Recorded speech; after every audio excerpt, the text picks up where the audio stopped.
Et nous enchaînons à présent avec Enjeu Patrimoine. Nous allons tenter de comprendre ensemble quelles sont les dynamiques en matière de marché immobilier en cette année 2023 et notamment nous intéresser aux différentes contraintes qui pèsent actuellement sur ce marché immobilier. Pour en parler, nous avons le plaisir d'être accompagné en plateau par Loïc Quentin, le président de l'AFNAIM. Bonjour Loïc Quentin. Bonjour. Bienvenue sur le plateau de Smart Patrimoine. Nous allons tenter de comprendre ensemble toutes les contraintes qui peuvent peser sur le marché immobilier actuellement, à commencer par ce coût du financement qui progresse depuis plusieurs mois maintenant. On se pose la question de savoir si on va atteindre un taux à 4% lorsque l'on veut acheter. Alors effectivement, on parle des taux qui sont octroyés pour des durées de 20 ans et plus. On ne voit pas encore réellement l'impact sur les prix, ou en tout cas aussi conséquent que ce à quoi on pourrait s'attendre, mais on commence à le voir avoir des frémissements du côté des prix. Est-ce qu'il faut être inquiet sur le niveau de marché immobilier pour le reste de l'année, Loïc Quentin? Bonne question. Alors il est vrai que beaucoup prévoient un atterrissage des taux d'intérêt à 4% dans des délais rapides, peut-être sous 3 mois. Je dirais que 4%, ça reste encore un taux, je dirais, accessible quand on compare à ce qu'on a connu par le passé. Début des années 80 à 18,5%. Au début de la crise des subprimes, on était à 5,4%. Donc, mais néanmoins, l'augmentation des taux a été un détonateur du ralentissement et d'un stop brutal, d'une interruption brutale de la dynamique des marchés. Quand on était à 1% il y a 30 mois, et aujourd'hui, si on se projette à 4% dans 3 mois, ça se traduit tout simplement par une baisse de 25% de la capacité d'emprunt des ménages à se porter sur le marché de l'immobilier. Donc face à des prix qui avaient connu un envol porté par une baisse régulière des taux d'intérêt, il faut laisser autant au marché pour se réadapter aux nouvelles conditions économiques qui lui sont imposées. Donc il faut s'attendre à une réadaptation. Bien évidemment. Parce qu'en début d'année, on entendait un certain nombre de professionnels de l'immobilier dire les 6 premiers mois de l'année vont être durs, et puis après, ça va repartir en deuxième partie d'année. Non. Quand on est dans une trajectoire d'augmentation des taux d'intérêt, il est normal, si vous voulez, la période précédente, on a connu une baisse des taux d'intérêt qui ont permis une augmentation de la capacité d'emprunt des ménages, donc une augmentation des prix. Que la capacité d'emprunt se répercute sur les prix. Et à contrario, et inversement, quand les taux d'intérêt augmentent, la capacité d'emprunt se réduit et de ce fait se reporte sur les prix mécaniquement de la même façon. Donc on va vers une baisse des prix. Simplement, il faut que la demande baisse fléchisse sur un marché pour que l'offreur, qui est le vendeur, également, ajuste son prix à dimension et aux capacités de financement de l'acquéreur. Et pour le coup, on y va cette année puisque les différents spécialistes estiment un volume de transactions en recul de 20%. Alors, c'est des estimations, mais... Nous, janvier 2023, c'est très simple. À la conférence de presse que j'ai tenue, on a projeté une chute des transactions, un atterrissage à 950 000 transactions sur un marché à 1 100 000 transactions en fin 2022. Donc, on perd quasiment plus de 10%. Et une perte en valeur de 5%. Mais je crois que nous serons à plus de 5% à fin 2023.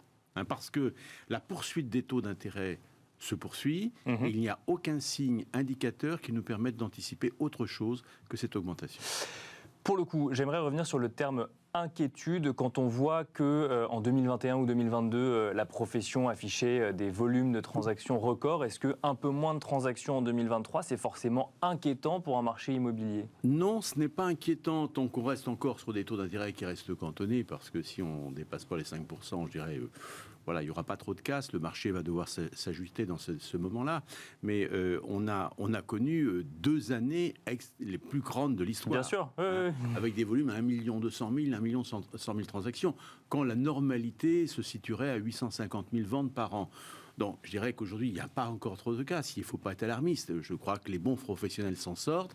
Et notamment, les vendeurs ont besoin de bons conseils pour les accompagner dans leurs transactions. Est-ce qu'on peut dire qu'on revient sur des niveaux normaux ou il est difficile d'analyser une normalité dans le contexte actuel? Difficile de chiffrer la normalité, mais il est vrai que je crois que c'est un marché qui va être obligé de s'assagir face à une dynamique qui était inégalée et qui était anormale en tout cas, mais fortement, qui était portée par les taux d'intérêt très bas, et ce qui l'a entraîné vers les niveaux les plus élevés. Ça, c'était pour le sujet du coût du financement. Il y a quand même un certain nombre d'autres contraintes qui pèsent actuellement sur le marché de l'immobilier. Si je fais le lien avec le financement pour parler d'inflation ou de difficultés d'approvisionnement d'un certain nombre de produits ou de matériaux, il y a les difficultés que rencontre l'immobilier neuf pour le coup, qui ont du mal à voir sortir un certain nombre d'immeubles de terre. Est-ce que là aussi, si je reprends mon terme inquiétude, est-ce que cela doit inquiéter peut-être cette fois-ci, non pas pour l'investisseur immobilier, mais pour des sujets logement? Pour des sujets logement, oui, parce que dans tous les cas, nous sommes contraints et les marchés se doivent d'avoir un renouvellement du parc. On estime 350 000 logements minimum qu'il faut par an pour alimenter la demande et notamment l'augmentation du nombre des ménages et l'augmentation de la population française. Donc on ne peut pas aller en cela. Le problème, c'est que la machine de construction de logements neufs, elle est totalement grippée. Bien sûr, et depuis surtout, plusieurs années maintenant. Depuis plusieurs années, mais surtout là, ce qui est brutal, c'est l'augmentation du coût des matières premières, les nouvelles normes, et en plus de cela, le marché du neuf est aussi largement remis en cause dans sa dynamique par l'augmentation des taux d'intérêt comme l'ancien. La seule différence, c'est que le neuf n'est pas réajustable à un niveau de prix parce qu'il y a un prix de revient et un prix de sortie sur lequel d'anticipation sur un bilan de promotion.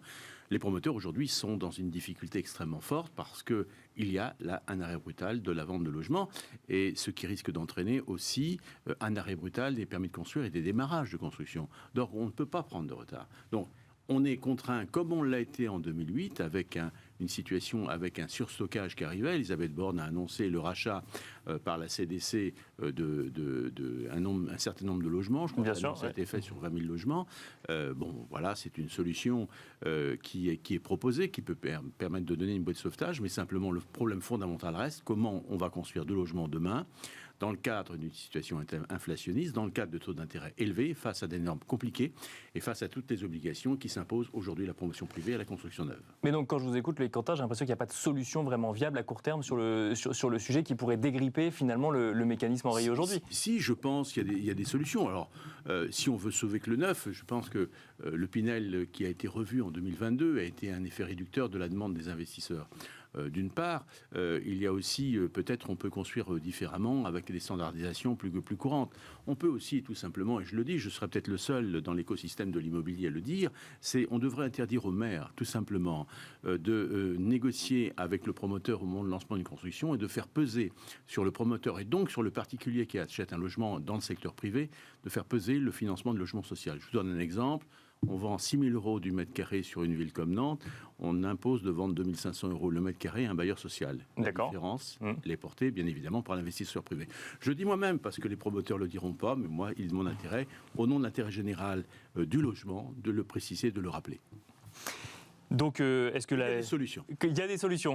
C'est ça. Même sur le marché de l'ancien, moi j'ai fait une proposition de portabilité, de transférabilité des prêts en cours.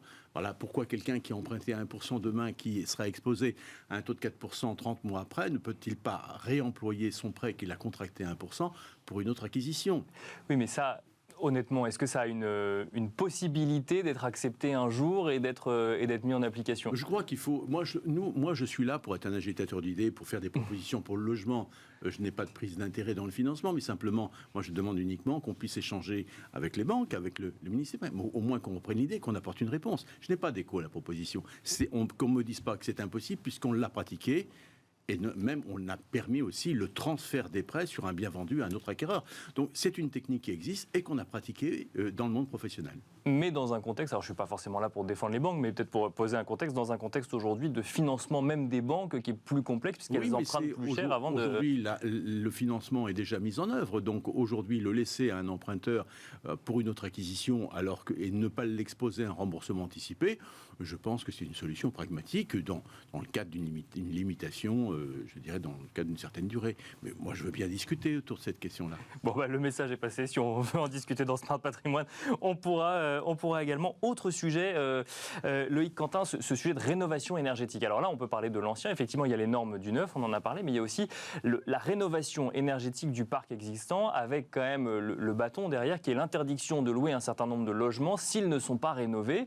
Il y a eu le sujet des délais, ça bien sûr, effectivement, la profession s'en est beaucoup émue. Puis il y a un deuxième sujet derrière, c'est de trouver les entrepreneurs qui vont pouvoir réaliser ces travaux. Et ça a l'air de plus en plus compliqué parce que derrière, et même des professionnels de l'immobilier le disent, c'est compliqué pour les entrepreneurs de d'obtenir tous les agréments nécessaires pour ensuite permettre d'obtenir en tant que particulier les primes qui vont permettre de réaliser les rénovations. Alors, vous avez raison de parler de l'impact de la loi climat résilience, puisqu'avec les interdictions de louer en 2025 et en 2028, c'est demain. EDF, c'est les demain. Et je peux vous dire qu'aujourd'hui, on n'est pas capable et on ne sera pas capable, dans les délais qui nous ont été présentés, d'assumer la rénovation du parc de logements dans le secteur locatif à ces échéances. Paris, c'est les F et G, c'est 40% des logements locaux. Bien sûr. Ouais. Donc c'est quelque chose de très important et le calendrier ne correspond pas à la réalité. Deuxièmement, pour pouvoir réaliser les travaux de rénovation énergétique, une isolation technique par l'extérieur, c'est 18 mois d'attente. Donc, avant même de passer commande des travaux auprès d'une entreprise, nous, il y a effectivement tout un ensemble de passages obligatoires en matière de copropriété, en matière de convocation, d'établissement d'audit énergétique, de consultation, de soumission de devis, faire approuver par l'Assemblée générale, décider les travaux, les réaliser, les financer, etc. et réaliser les travaux. Mais je dirais dans ce cadre-là, il faut avoir aussi un financement qui n'est toujours pas réglé par l'État. On attend une réunion des banques, on n'a pas de réponse. Et deuxièmement aussi, avoir des entreprises qualifiées. Pour pouvoir qualifié et agréé, parce que c'est surtout ça le sujet. Qualifié RGE, puisque sinon on ne peut pas avoir ma prime rénov. Du moins, les propriétaires ne peuvent pas bénéficier de ma prime rénov. Or, la réalité, 16% des 700 000 entreprises dans le bâtiment sont qualifiées RGE. Bien sûr. Bruno Le Maire appelait lui-même au mois de novembre à multiplier ces entreprises par 3. Moi, je le dis, quand on a, sur fond de rénovation énergétique, on a dit voilà que la rénovation énergétique est un gisement d'emplois. J'attends justement que les partis politiques nous démontrent comment on peut créer des emplois et comment on peut accompagner les Français dans la rénovation énergétique. Nous, syndics de copropriété, nous avons les plus grandes difficultés à trouver les entreprises et à nous accompagner. Et nous n'aurons pas cette main-d'œuvre nécessaire et suffisante pour rénover les 11 millions de logements avant 2035. Difficulté à trouver les entreprises parce qu'il n'y en a pas assez ou parce que les carnets de commandes sont déjà suffisamment pleins ou trop pleins face à la demande? Je dirais, dans tous les cas, il y a certainement un gisement d'emploi, mais il faut le mettre en œuvre et avec beaucoup de souplesse et dans un délai qui va être relativement un délai record, puisque 2035, 11 millions de logements et décarbonation totale du parc en 2050. Donc là, il y a un vrai chantier, c'est un plan Marshall de la mise en œuvre, je dirais, des entreprises et d'entreprises pour pouvoir rénover énergétiquement ce pays. Si on revient sur le sujet logement, est-ce que ce qu'on a mis en avant là, sur le neuf, puis sur la rénovation énergétique du parc plus ancien, peut amener à créer une crise du logement, peut-être déjà aujourd'hui ou dans les prochains mois? Dans tous les cas, le mauvais signal envoyé sur la rénovation énergétique va créer une attrition du parc locatif. Nous, c'est l'alarme qu'on a sortie. Alors, double impact, il y a à la fois on n'accède pas à la propriété, si on ne peut pas accéder à la propriété, on reste locataire, il y a moins de rotation du parc locatif, et en même temps, il y a un retrait de l'offre locative sur le parc de l'ancien. Et en même temps, vous allez avoir des jeunes qui arrivent sur le marché, des jeunes étudiants, et en plus de ça, le neuf est en panne pour alimenter l'offre qui lui est indispensable. Mais vous avez du logement ancien vendu moins cher, du coup, puisqu'il n'est pas rénové. Oui, mais là, tout le monde ne peut pas acheter. Je parle uniquement pour les locataires. Il va y avoir un sacré embouteillage à la rentrée. Je dirais, on n'a pas cessé, je n'ai eu de cesse d'alerter l'ensemble des pouvoirs publics sur ce point. La rentrée va être très, très compliquée. Alors, vendre, c'est vrai qu'on peut vendre un logement. Beaucoup de propriétaires, d'ailleurs, qui ne veulent pas faire les travaux ou sachant que l'échéance est très lointaine, où il n'y a pas de sécurité juridique aujourd'hui et de sécurisation du process, décident de vendre. Mais alors, le paradoxe, on va vendre à quelqu'un qui va l'acheter pour l'occuper lui-même, mais lui, il a le droit de vivre dans un logement indécent quand le locataire, lui, ne peut pas. Il faudra qu'on m'explique effectivement quel est le fondement de cette politique d'intérêt. Les délais ne sont pas tenables et ne seront pas tenus, c'est ce que vous nous dites. Alors, il y a eu un moment, au moment de la dernière présidentielle, effectivement, l'espoir de voir les délais rallongés. Finalement, on s'est rendu compte que le gouvernement voulait rester sur les délais actuels. Est-ce que le sujet est enterré ou est-ce que vous espérez le voir rouvert quand on se rendra compte que peut-être, vraiment, on n'arrive pas à tenir les délais? Nous, on a tout fait. J'ai, moi, proposé à Olivier Klein, au ministère de la Transition écologique également, de suspendre l'indécence énergétique à l'adoption d'un plan pluriannuel de travaux qui doit être finalement adopté pour une période de 10 ans. Bien sûr. Quand on adopte un plan pluriannuel de travaux, les propriétaires doivent financer à hauteur de 18% chaque année des travaux décidés.